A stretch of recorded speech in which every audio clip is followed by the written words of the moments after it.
பாருங்க, ஒரு பாரம் என்று சொல்லும் பொழுது எப்படிப்பட்ட பாரம்? வைஃபோட ஷாப்பிங் போகிறோம், அதை வேண்டுறாங்க இதை வேண்டுறாங்க, எல்லாத்தையும் வேண்டிட்டு பேக்கை வந்து யாருக்கு ஆகணும்?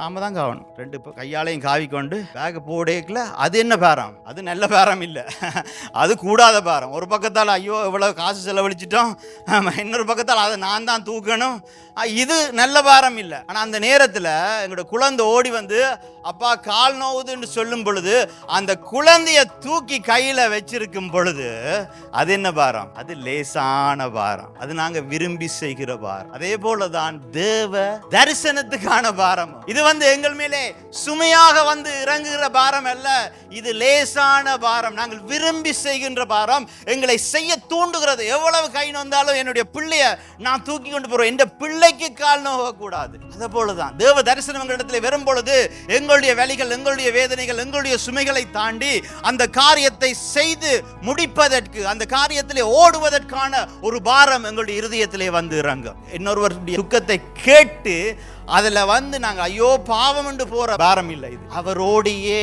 இருந்து அவருடைய வேதனையை நாங்கள் எங்களுடைய வேதனையா ஏற்றுக்கொள்ளுகிற பாரம் தான் இது.